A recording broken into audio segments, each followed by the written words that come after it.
இன்னைக்கு தான் இது இந்த நிலக்காட்டு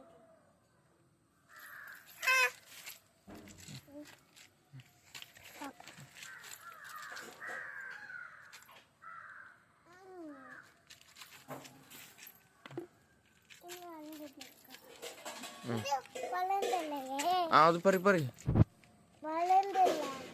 அது பரவாயில்ல, பறிக்கலாம் அது.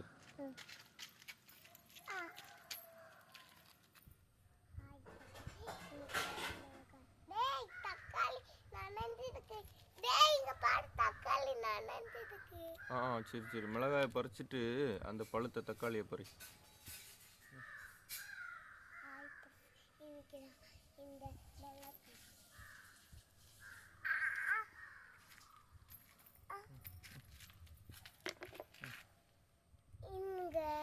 தக்காளி பொரி ஒரு ஆமாம் ஆமாம், ஒரு தக்காளி.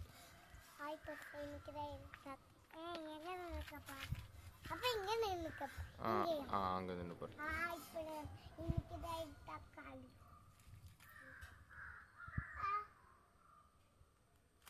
Okay good.